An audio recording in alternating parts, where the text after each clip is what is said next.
माता जी का फोटो ना खींचे।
हेलो फ्रेंड्स, आज हम जा रहे हैं ride to Vrindavan Dham. 6 bikes, 6 घोड़े और 6 घुड़सवार। ये दिनेश भाई अपनी होंडा करिश्मा पे, और ये उपेंद्र जी हैं अपनी जावा 42 पर। ये Raghav ji smarty 500 Thunderbird x पर अपनी, और ये केशव जी अपनी नई रॉयल एनफील्ड 350 पर, और वो लास्ट में अमित भाई रॉयल एनफील्ड 350 पर। हाँ, मैं भी हूँ, और मैं MK अपनी एवेंजर 220 पर। तो चल पड़े हैं हम अपने सफ़र की ओर। अभी सुबह के 6 बजे हैं। अक्षरधाम फ्लाईओवर पर हमारा असेंबलिंग पॉइंट था, फर्स्ट असेंबलिंग पॉइंट, और देखते हैं अभी आगे का सफ़र कैसा रहेगा। हमारी आज की राइड केशव भाई ने प्लान की है। केशव भाई पहले भी बहुत बार वृंदावन जा चुके हैं, पर हम में से 6 में से कई राइडर ऐसे हैं जो शायद फर्स्ट टाइम जा रहे हैं। मैं भी उन्हीं में से एक हूँ। वृंदावन मैं भी कभी नहीं गया। अभी तक का प्लान यही है कि सबसे पहले हम इस्कॉन टेम्पल जाएंगे, वहाँ पे कृष्ण जी के दर्शन करेंगे, बलराम जी के दर्शन करेंगे। उसके बाद हम बांके बिहारी टेम्पल जाएंगे, वहाँ बिहारी जी के दर्शन करेंगे। फिर यमुना तट पर जाएंगे, वहाँ पर देखते हैं कैसा, थोड़ा सा देखने का ही है। और तो क्या है, यमुना जी दिल्ली में भी है, लेकिन वहाँ थोड़ी सी बोटिंग करेंगे, और लंच करके अपना 4 बजे तक वापस निकलने का प्लान है। अभी बज चुके हैं लगभग सुबह के 7:30। अभी हम नोएडा एक्सप्रेस वे पर हैं, यमुना एक्सप्रेस वे पर अभी नहीं पहुंचे हैं। दोस्तों, एक्चुअल में हमारा फर्स्ट असेंबलिंग पॉइंट जैन शिकंजी था। सोचा था वहाँ टी ब्रेक लेंगे और फिर आगे चलेंगे, पर अनफॉर्चुनेटली जैन शिकंजी बंद मिला।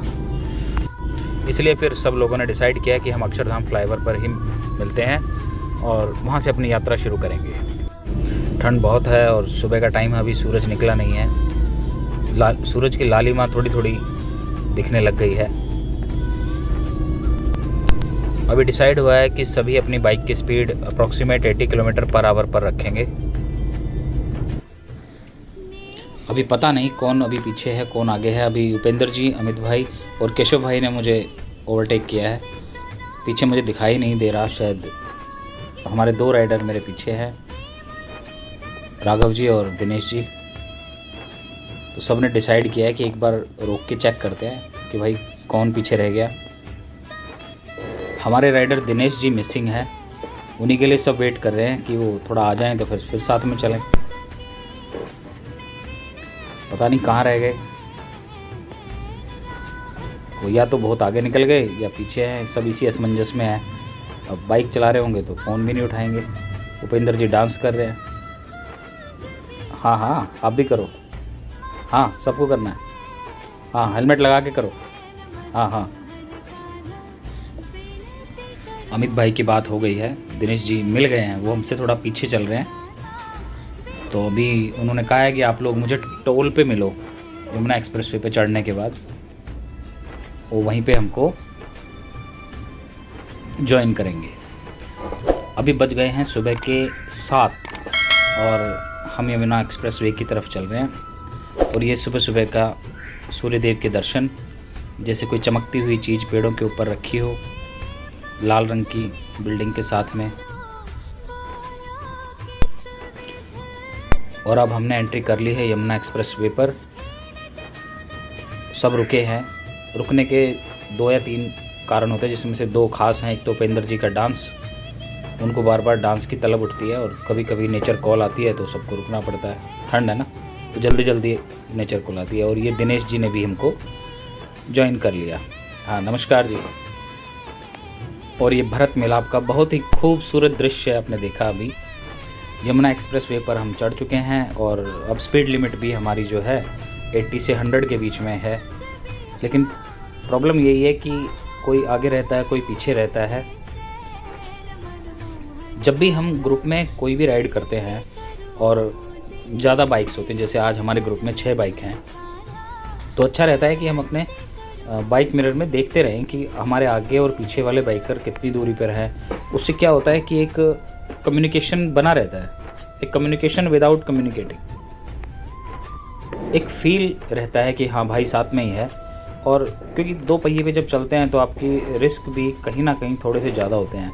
बाइक ब्रेक डाउन भी हो सकती है, कुछ और भी स्लिप हो सकती है, कुछ और भी चीज़ हो सकती है, और पूरी ट्रिप, पूरी राइड ख़राब हो जाती है अगर किसी के साथ ऐसा हो। भगवान ना करे कभी किसी के साथ ऐसा हो। तो इसीलिए जब सब भाई लोग दिखते रहते हैं तो थोड़ा सा ठीक रहता है। लेकिन कहीं ना कहीं चूक हो ही जाती है, क्योंकि 5 उंगली बड़ी मुश्किल है कि मुट्ठी बन के रहें।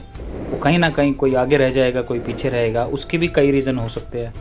किसी की बाइक प्रॉब्लम है, जैसे कभी कभी मेरी बाइक ज़्यादा स्पीड नहीं पकड़ती। राघव भाई की बाइक 500 सीसी है, वो एक बार कान मरोड़ते हैं तो सीधा 150 पे चली जाती है। अभी मुझे भी नहीं पता कि मैं कितना पीछे चल रहा हूँ, मेरे आगे कौन है, पीछे कौन सा राइडर है।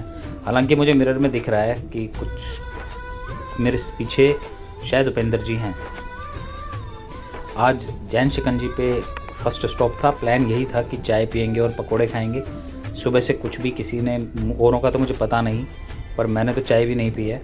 तो अभी देखते हैं, टोल प्लाज़ा क्रॉस करने के बाद हम लोग एक ब्रेक लेंगे और अपना ब्रेकफास्ट स्टार्ट करेंगे। ये हम पहुंच गए हैं अब शिवा ढाबा पर। फर्स्ट टोल प्लाज़ा हमने क्रॉस कर दिया है। जेवर टोल के क्रॉस करने के बाद गरम गरम पकोड़े सर्व हो चुके हैं। इतनी ठंड में गरम पकोड़े और साथ में चाय, अलग ही मज़ा है। और जब आप ग्रुप राइड करते हो तो भाइयों के साथ तो उसका तो जवाब ही नहीं है। पकोड़े में टेस्ट ना भी हो तो वो टेस्ट आ जाता है।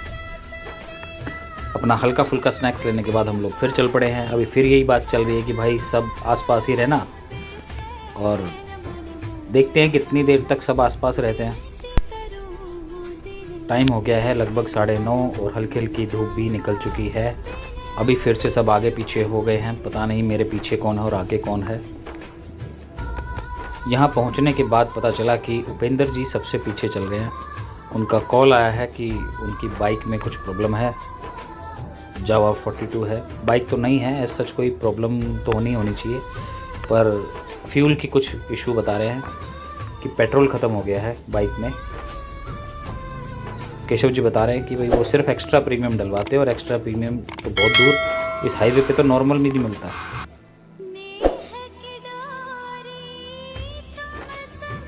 केशव भाई बोल रहे हैं भाई जब ट्रिप पे जा रहे हैं तो अपनी तैयारी एक दिन पहले करनी चाहिए।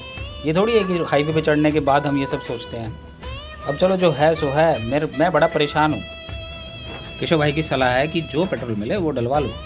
अमित भाई भी यही कह रहे हैं कि ज़रूरी नहीं है कि एक्स्ट्रा प्रीमियम मिले, हाँ डलवा लो जो मिल रहा है। हाँ, उसने डलवा लेना चाहिए था, तो अभी ये दिक्कत नहीं है। राघव भाई, वृंदावन वाली राइड चल रही है अपनी। क्या बात है भाई साहब, क्या बात है। एक्सप्रेस हाईवे पे अपनी बाइकें खड़ी हुई हैं। ओह वाह, और भाई लोग जॉगिंग कर रहे हैं। अरे वाह, अरे वाह, शरीर गर्म हो रहा है। वो रही भाई दिनेश भाई की बाइक। सही है भाई, सही है, मजा आ गया, मजा आ गया। बढ़िया बढ़िया बढ़िया। हाँ इधर ही रहो, घास में रहो। वैसे डुअल वीडियो बन रहा है। हेलमेट हटाओ, ये बात भाई, कुछ तो गर्मी मिली। बाकी बंदे पीछे रह गए। हाँ आगे आगे आगे। और अपने 2 राइडर आ गए हैं, एनके भाई आ गए और राघव भाई भी आ गए। वाह, आओ ठाकुर आओ, थोड़ी धूप ले लो। तो फाइनली उपेंद्र जी को बैकअप देने के बाद अब हम यहाँ से चल पड़े हैं। उपेंद्र जी की बाइक का पेट्रोल ख़त्म हो गया था। एक्चुअल में गलती किसी की भी नहीं थी, उनको भी पता नहीं था कि उसका जो इंडिकेशन है वो समझ नहीं पाया उसको सही से, उनको लगा गाड़ी में पेट्रोल है। फिर बाद में राघव जी और मैं साथ में गए बैक, करीबन 8-10 किलोमीटर वापस गए हाईवे पे। उनकी गाड़ी में राघव जी की बाइक से पेट्रोल निकाल के पेट्रोल डाला, तो तब हम आगे बढ़ रहे हैं। और अभी हमें बज चुके हैं 10 और हमारे टारगेट के हिसाब से हम पूरे 1 घंटा लेट चल रहे हैं। अभी यहाँ से उपेंद्र जी ने फिर से एक्स्ट्रा प्रीमियम डलवाया है ताकि दोबारा कोई दिक्कत ना आए। सब ने जिसको भी पेट्रोल की ज़रूरत थी इस पेट्रोल फिल करवाया है। और अब हम चल पड़े हैं यमुना एक्सप्रेसवे से एग्ज़िट होने के बाद वृंदावन धाम की तरफ। टाइमिंग को देखते हुए ऐसा लग रहा है कि कुछ ना कुछ स्किप होगा, क्योंकि यहाँ पर 12 या 1 बजे मंदिर बंद होने की प्रथा है, ये सिस्टम है। तो देखते हैं, पहले इस्कॉन टेम्पल जाएंगे, बांके बिहारी जी के मंदिर पर हम टाइम पे पहुँच पाएंगे या नहीं। जब हम इतनी दूर आते हैं और दर्शन ना हो तो थोड़ा सा कहीं ना कहीं खलता है कि यार कमी रह गई। लेकिन फिर भी एक चीज़ सोचनी चाहिए, किसी ने खूब कहा है कि एक बार एक आदमी भगवान के दर्शन के लिए गया, जब वो वहाँ पहुँचा तो मंदिर बंद हो गया था। और मंदिर बंद होने के बाद वो रोने लगा कि मैं इतनी दूर आया और मुझे दर्शन नहीं हुए।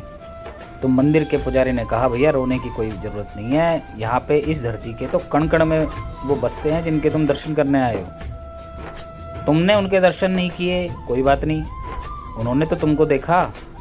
भगवान को पता है कि तुम आए हो उनके दर्शन के लिए, और देर सवेर तो होती रहती है, आना बहुत बड़ी बात है। मन में श्रद्धा रखो, दिल साफ रखो। आज दर्शन नहीं हुए तो इसका मतलब आपको दोबारा आना है। तो दोस्तों थोड़ा सा लेट हैं, तो हम भी देखते हैं आज क्या हम अपने टारगेट के हिसाब से सब जगह पहुंच पाएंगे, सब जगह दर्शन कर पाएंगे, या कुछ स्किप करना पड़ेगा। जय श्री कृष्ण, जय बांके बिहारी, राधे राधे। तो दोस्तों इतने इस सफ़र में सुनते हैं ज्ञानचंद जी से कुछ ज्ञान की बातें जो हमें बताएंगे इस्कॉन टेम्पल के बारे में। मित्रों, वृंदावन यात्रा के हम आपको लेकर आए हैं वृंदावन धाम में श्री कृष्ण बलराम मंदिर के दर्शन कराने। इस मंदिर को अंग्रेजों का मंदिर या इस्कॉन मंदिर भी कहा जाता है। इस मंदिर का निर्माण इस्कॉन सोसाइटी द्वारा करवाया गया है। सफेद संगमरमर से बना ये मंदिर बेहद खूबसूरत है। माना जाता है कि 5000 वर्ष पहले जिस स्थान पर भगवान श्री कृष्ण और बलराम जी अपनी गायों को चराने आते थे, खेला करते थे और गोपियों के साथ लीलाएं करते थे, ठीक उसी स्थान पर इस्कॉन मंदिर का निर्माण किया गया है। इस्कॉन के उपदेश और प्रथाओं को आज से लगभग 550 वर्ष पहले श्री चैतन्य महाप्रभु ने शुरू किया था। इसके बाद श्री कृष्ण भक्ति का पूरे संसार भर में प्रचार प्रसार करने के लिए भक्ति वेदांत श्री प्रभुपाद जी ने 1966 में न्यूयॉर्क में इस्कॉन सोसाइटी का गठन किया था और श्री प्रभुपाद जी ने भगवत गीता का अंग्रेजी में अनुवाद करके विदेशों तक पहुंचाया। इस्कॉन की मूल मान्यताएं भगवत गीता पर आधारित हैं। इस सोसाइटी ने पूरे संसार भर में श्री कृष्ण जी के कई भव्य मंदिरों का निर्माण करवाया।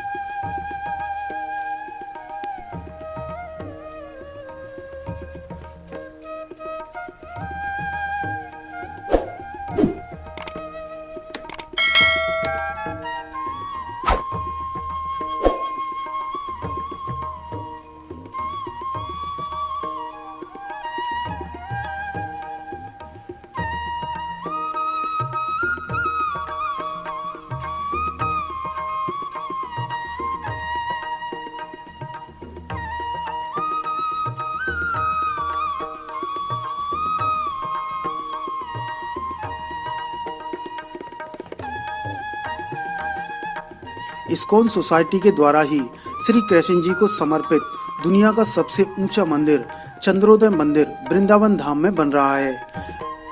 स्वामी प्रभुपाद जी भारत में कई जगहों पर इस्कॉन मंदिर बनवाना चाहते थे। 1975 में उन्होंने वृंदावन में यह मंदिर बनवाया था। कुछ ही वर्षों के बाद यह मंदिर देश के कोने कोने में प्रसिद्ध हो गया। मंदिर के संस्थापक स्वामी प्रभुपाद जी ने 1977 में शरीर छोड़ दिया। मंदिर परिसर में उनका स्मारक बना हुआ है।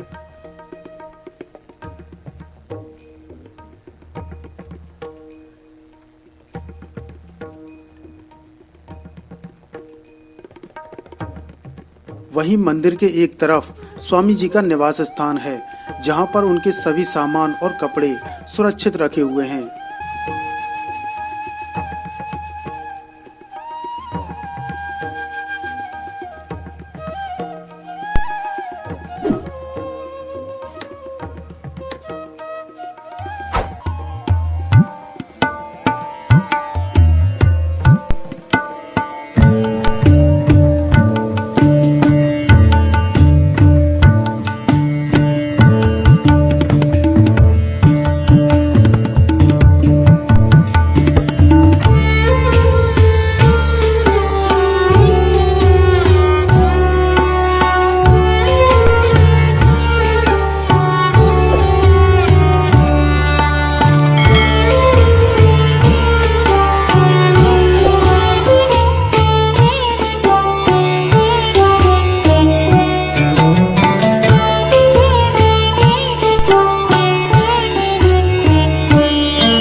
यार ये फोन में ये फीचर बहुत बढ़िया है। कुछ बांके बिहारी जी के बारे में भी बताइए। बांके बिहारी, आखिर भगवान श्री कृष्ण को बांके बिहारी क्यों कहते हैं? तो चलिए मैं बताता हूँ। बांके का अर्थ होता है टेढ़ा और बिहारी का अर्थ होता है विहार करने वाला, या जिसे हम कह सकते हैं कि सुप्रीम एंजॉयर। आखिर भगवान श्री कृष्ण टेढ़े क्यों हैं? तो चलिए मैं बताता हूँ। जब भगवान श्री कृष्ण अपने हाथों से बांसुरी बजाने की जिस अवस्था में खड़े होते हैं वो 3 जगह से टेढ़े होते हैं, और हमारे बिहारी जी भी 3 जगह से टेढ़े हैं, इसलिए उन्हें बांके बिहारी कहते हैं। और मैं आज आपको बताऊंगा श्री बांके बिहारी जी का संपूर्ण इतिहास, कैसे स्वामी हरिदास जी ने बांके बिहारी जी को प्रकट किया था, और क्यों मुगल सम्राट अकबर वृंदावन में स्वामी जी के दर्शन करने के लिए आया था, क्यों इस मंदिर में एक भी घंटी नहीं है, तथा इस पर्दे का क्या रहस्य है जिसे बार बार बंद किया जाता है तथा खोला जाता है। तो चलिए शुरुआत करते हैं सीधे द्वापर युग से, जब भगवान श्री कृष्ण और राधा स्वयं इस धरती पे विराजमान थे। राधा जी की 8 सखियां थी, जिनमें से एक सखी का नाम था ललिता सखी। स्वामी हरिदास जी जिन्होंने बांके बिहारी जी को प्रकट किया है, वो ललिता सखी के ही अवतार। स्वामी हरिदास जी का जन्म राधा अष्टमी के दिन अलीगढ़ के पास एक गांव में हुआ था, जिसे आज हरिदासपुर के नाम से जाना जाता है। इनके पिता का नाम था श्री आशुधीर जी और माता का नाम श्री गंगा देवी जी। आशुधीर जी आखिर किसके वंशज थे? तो मैं आपको बता दूं कि आपने नाम सुना होगा श्री गंगाचार्य जी। गंगाचार्य जी द्वापर युग में वही थे जिन्होंने कृष्ण और बलराम जी का नामकरण किया था, तो ये उसी के वंशज थे। आशुधीर जी के 3 पुत्र हुए थे, जिनमें से एक का नाम था स्वामी हरिदास जी, दूसरे का नाम था श्री जगन्नाथ जी और तीसरे थे गोविंद जी। स्वामी हरिदास जी बचपन से ही भगवान श्री कृष्ण की भक्ति में डूबे रहा करते थे। वो सभी बच्चों से अलग थे और भगवान कृष्ण के वचन गाया करते थे। 25 वर्ष की अवस्था में वो एकांत ढूंढने के लिए वृंदावन आए थे। जिस समय वृंदावन जब वो आए थे, उस समय वृंदावन पूरा एक घना जंगल था, वहाँ सिर्फ वन ही वन थे, और साथ में वो अपने एक भतीजे को भी लाए थे। स्वामी हरिदास जी जब अपने तानपुरे से संगीत बजाया करते थे तो बताते हैं कि वो सारे पशु पक्षी उनको सुनने के लिए बैठ जाया करते थे और वो बहुत ही मधुर संगीत बजाया करते थे। स्वामी हरिदास जी तानसेन के भी गुरु हैं। तानसेन वही है जो सम्राट अकबर के 8 रत्नों में से एक हैं। बताते हैं कि इनकी प्रशंसा जब अकबर के कानों में गई तो अकबर स्वयं वृंदावन आके स्वामी हरिदास जी से मिले और जब स्वामी हरिदास जी ने उनको अपने कृष्ण के भजन सुनाए तो बड़े ही प्रभावित हुए थे। उन्होंने तानसेन को आकर वापस कहा कि आपके गुरु और आप में तो बड़ा ही अंतर है, आपके गुरु तो आपसे बहुत अच्छा गाते हैं। तो तानसेन ने ये सुन के बड़ा ही सुंदर उत्तर दिया कि ये झांपना मेरा गाना जो है इस जहां के इस जमीन के बादशाह के लिए और मेरे गुरु तो इस ब्रह्मांड के बादशाह के लिए गाते हैं, आखिर अंतर तो होगा ही। स्वामी हरिदास जी के भतीजे जब उनको देखा करते थे वो बहुत परेशान रहा करते थे। देखते थे कि स्वामी जी अकेले में किसी से बातें किया करते हैं और वो देखते थे कि जब वो अंदर झांक कर देखा करते थे तो उनको वहाँ कोई कुछ नजर नहीं आते थे। तो एक दिन स्वामी हरिदास जी ने उनको अपने भतीजे को अपने पास बुलाया और बोला कि जानते हो आज क्या है? तो भतीजे बोले नहीं, मैं तो नहीं जानता, आप मुझे बताइए कि आज क्या है।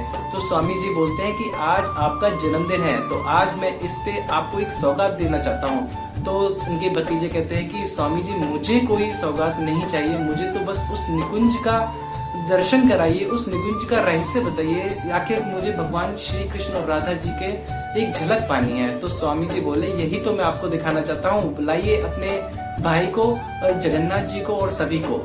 यह सुनकर उनके भतीजे बड़े ही प्रसन्न होते हैं, वो सबको बुला के ले आते हैं। उसके बाद अपने तानपुरे पे स्वामी हरिदास जी एक संगीत बजाते हैं और एक गाना गाते हैं जिसको सुनकर सभी एक पत्थर की मूर्त जैसे बन जाते हैं और वहाँ पर देखते हैं कि तेज प्रकाश बहुत ही ज्यादा बढ़ता जाता है, ऐसा लगता है जैसे सब अंधे होने वाले।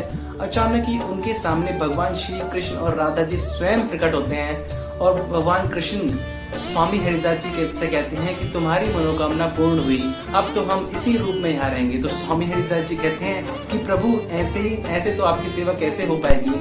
तो भगवान श्री कृष्ण कहते हैं कि सेवा तो लाड़ प्यार से होगी। तो स्वामी हरिदास जी कहते हैं कि प्रभु आपका ये रूप, ये सौंदर्य लोक नहीं सहन कर पाएगा, कृपा करके भगवान श्री कृष्ण और राधा श्यामा कुंज बिहारी आप प्लीज प्रभु एक रूप में आइए और हमें दर्शन दीजिए और हमें प्राप्त करिए। उनके इस निवेदन को सुनकर भगवान श्री कृष्ण और राधा एक रूप में श्री बांके बिहारी जी के रूप में प्रकट हुए, जिन्हें आप आज श्री बांके बिहारी मंदिर में भी देखते हैं।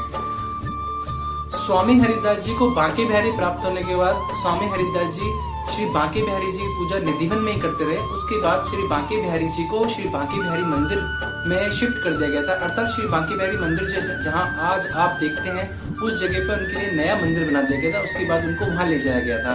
कहते हैं स्वामी हरिदास जी चाहते थे कि उनकी पूजा, श्री बांके बिहारी जी की पूजा एक बड़े लाड़ प्यार से हो, आखिर एक बच्चे की तरह हो, इसीलिए वहाँ पे कोई घंटी की व्यवस्था नहीं की है। मंदिर में जैसे आप जाएंगे तो देखेंगे वहाँ पे कोई भी घंटी नहीं है, कोई भी घंटा नहीं बजाया जाता। इसका कारण सिर्फ यही है कि बालक को इससे परेशानी हो सकती है, इसलिए। और इसके अलावा मैं एक बात और आपको बता दूं, वहाँ पे श्री बांके बिहारी मंदिर में प्रभु की मंगला आरती, प्रातःकालीन मंगला आरती भी नहीं होती है। आखिर क्यों नहीं होती, चलिए इसके पीछे बताता हूँ। एक बार स्वामी हरिदास जी प्रातःकाल में उठते हैं और देखते हैं कि उनकी रजाई में, उनके बिस्तर में कोई रजाई ओढ़कर सो रहा होता है। तो अचानक से वो चिल्लाते हैं कि मेरे रजाई में कौन सो रहा है, और वहाँ पे स्वयं श्री बांके बिहारी जी सो रहे होते हैं और वो निकल के भाग जाते हैं। और उस समय स्वामी हरिदास जी काफी वृद्ध हो गए होते हैं। इधर पुजारी जी मंदिर में जाते हैं और मंदिर में देखते हैं कि जैसे ही दरवाजा खोलते हैं भगवान श्री कृष्ण आखिर बांके बिहारी जी के हाथों से चूड़ा और वंशी दोनों ही गायब है। वो बड़े चकित होते हैं क्योंकि दरवाजा तो अंदर से बंद था। ये सारी बात जाके निधिवन में आके स्वामी जी को सुनाते हैं। तो स्वामी जी कहते हैं देखो मेरे बिस्तर पर कोई सोया हुआ था, अपना वो कुछ सामान छोड़ के गया है, वो देखो। जैसे ही पुजारी जी उसको देखते हैं तो वहां पे उनके चूड़ा और वंशी मिलते हैं। तो इसी से माना जाता है कि भगवान श्री कृष्ण डेली रात को निधिवन में आते हैं और यहाँ पे रासलीला करते हैं, और इसलिए सुबह देर से उठते हैं, इसलिए उनकी पूजा सुबह मंगल आरती नहीं की जाती है। दोस्तों यही हुआ जब तक हम बांके बिहारी जी के मंदिर पर पहुंचे। लगभग 1 बज गया था और मंदिर के द्वार बंद हो गए थे। कुछ अंदाज़ा तो हो गया था हम लोगों को कि स्किप तो होगा कुछ ना कुछ, थोड़ा सा है कि दर्शन नहीं कर पाए। लेकिन बस उसी कहानी को याद करके अपने आप को तसल्ली देते हुए सब ने बाहर से ही बांके बिहारी जी के मंदिर पर नमन किया, अपने श्रद्धा व्यक्त की। अब हमारा अगला पड़ाव रमन रेती है। पहले लंच करेंगे और अभी हम इन कुंज की गलियों से जा रहे हैं। यहाँ पे ये बंदर हैं, बहुत ख़तरनाक बंदर हैं भाई। ये चलते हुए आपको पता भी नहीं चलेगा कब आपका चश्मा छीन ले जाएंगे। और फिरौती है इनकी फ्रूटी। हमारे साथ राघव जी हैं, उनका भी चश्मा इन्होंने ले लिया, हालांकि उन्हें पता था लेकिन फिर भी वो बचा नहीं पाए अपना चश्मा। बहुत ख़तरनाक बंदर हैं, ये बहुत ट्रेंड है। फ्रूटी लेंगे, चश्मा देंगे। फ्रूटी लेंगे इस बात की गारंटी है, चश्मा फिर भी मिलेगा या नहीं मिलेगा कोई गारंटी नहीं है। तो अगर आप इस वीडियो को देख रहे हो और कभी आप यहाँ आते हो तो अपने चश्मे का, मोबाइल का खासकर ध्यान रखें।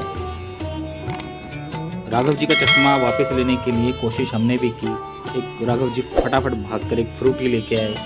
हमसे गलती थोड़ी सी ये हुई कि वहाँ जो लोकल लड़के थे, हमने उन पे ट्रस्ट किया कि शायद ये अगर फ्रूटी देंगे तो ये चश्मा ले लेंगे। पर हमारा थोड़ा सा बैड लक की था कि बंदर ने फ्रूटी ले ली, चश्मा छोड़ा भी, लेकिन दूसरा बंदर उस चश्मे को लेके भाग गया। तो बिल्कुल ऐसा लगा जैसे बहुत ही ट्रेंड बंदर हैं, जैसे जितना हम सोचते हैं उससे बहुत आगे सोच के चल रहे हैं। फ्रूटी भी गई, चश्मा भी गया, और पता नहीं क्या दिमाग में आया, उसको गुस्सा आया, चश्मा तोड़ दिया उसने। जो ऐसा लगता है कि जो इन बंदरों का जो मेन गुस्सा है वो हम इंसान ही हैं, क्योंकि इनका घर छीन के, इनके जंगल काट के हमने सब जगह कंक्रीट की बिल्डिंगें बना दी।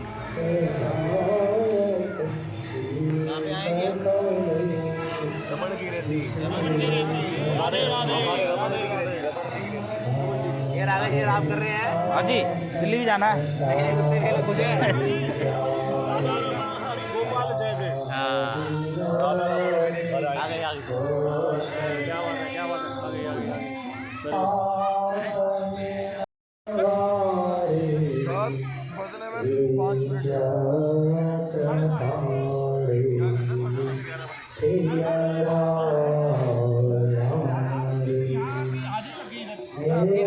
राधे राधे। ये गोकुल का पार्ट है, जैसे राधा रमन टेम्पल है और राधा जी हमारी राधा रानी है, रमन जी हमारे कृष्ण भगवान है। तो उनका बचपन यही गोकुल में बीता है। तो इनकी चरण धूली है एक्चुअली है, इसमें लौटने से सारी मुरादें पूरी हो सकती हैं आपकी, ऐसा माना जाता है। आप दिखाओ, आप लौटो।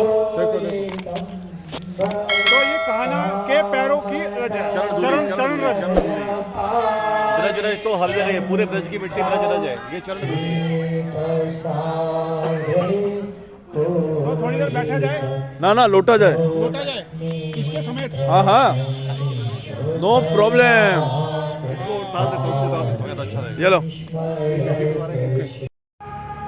दिन में देखने का था, है ना? रात होगी ना?